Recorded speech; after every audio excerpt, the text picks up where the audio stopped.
Did you see the Tucker Carlson interview on Full Send?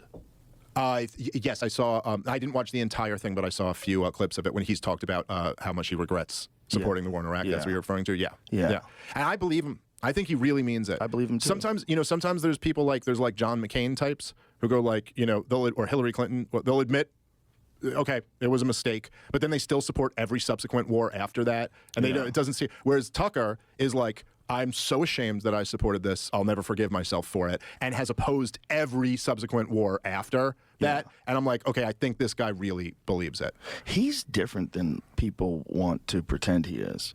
First of all, the guy was a deadhead. Yeah. You know that? He used to follow the dead around? Yeah. So for sure dropped acid.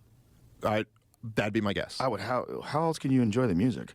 I think it's legally required that you've taken acid at least once if you're going to enjoy the Grateful Dead. I'm not sure. I don't know. I haven't brushed up on the statutes. Comes alive to LSD, according to my friends who've been there and done that. It's really interesting what the public perception of Tucker Carlson is, or particularly how polarizing he is to people that it's almost like they're describing a different person than he actually is. Right. I think he was the most interesting person in cable news, the most thoughtful, most intelligent. Like he was really I don't agree with him on anything. On my podcast, we used to do a segment. Or I had just done it so many times that we started joking about it being a segment that we called Contra Carlson, because I was just disagreeing with him. Like he had all these economic ideas that I completely disagree with. And I disagree with a lot of stuff he said, but he was like such like the lone voice in like really the corporate press who was completely opposed to the military industrial complex, completely opposed to big pharma and all of the COVID insanity. It was really good on like speaking up about a lot of really important issues that you would think like a good leftist would at least appreciate that he's good on that issue, you know? And some of them did. This is why he's the guy who's having Glenn Greenwald on his show. You know what I mean? He's the guy who's having Aaron Mattei and Jimmy Dore. Yes. These aren't right-wingers. He's having them. A lot of left-wingers. And it was very interesting. He wasn't a partisan. He would be completely against the Republican Party, was viciously critical of the Republican Party, hates the Republican establishment. And even the stuff I've seen so many people be like, he bought into Trump's claims that the election was stolen. And I'm like, I don't know, dude, do you watch him?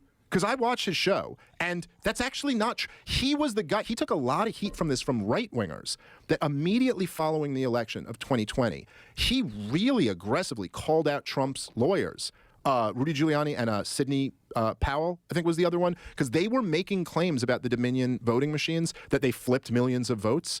And Tucker Carlson went on his show, and he goes, okay, if this is true, it's the biggest story in the history of the United States of America. So what evidence do you have? And he's like, we have reached out privately to Trump's lawyers. We've gotten nothing in return. So to be clear, they're making this claim and providing nothing to back it up. He really was like, no. Now, what he has said later is they'll pull quotes and be like, yeah, but he referred to 2020 as a scam or something like that. And it's like, yeah, but you don't watch his show. So you don't get that, like, what he was saying was, yeah, the Dominion vote flipping thing is bullshit. No one's ever provided any evidence of that.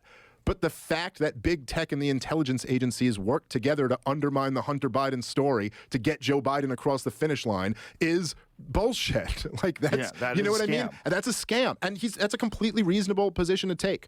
Again, it's just, like, look at this, dude. Don Lemon is out at CNN, right?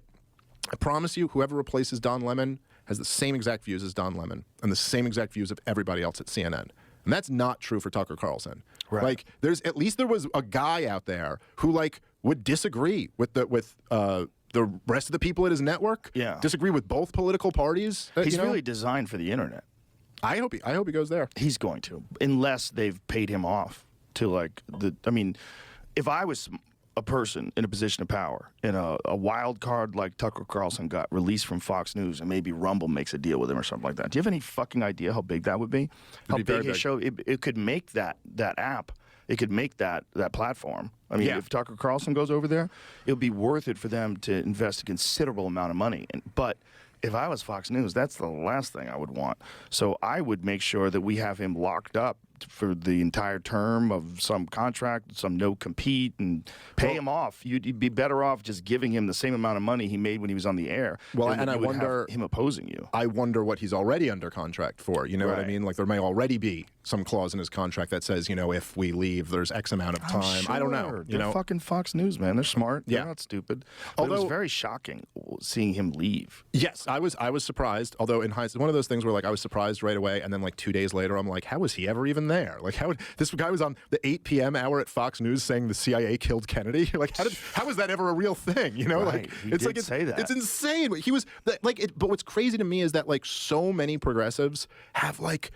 It's like Invasion of the Body Snatchers or something. It's like, is this the real you, man? Have you just been replaced with an NPC? The 8 p.m. hour at Fox News is saying the CIA killed Kennedy. That's not interesting to you? Right. That's not like something. Like, I'm not saying you have to agree with him on everything, but like that's not kind of. That's different than Bill O'Reilly. Yeah. This is a different world we're living in now. Yes. Like this is something that, yeah, it just seems like kind of surreal now looking back at it almost. But Bill O'Reilly did leave and he went and started a podcast or something, I think. I don't know. Yeah, he's got something, I think. The problem is his average viewer was like 86 years old. They're and on like, the border. A podcast now? Yeah. What's that? Yeah.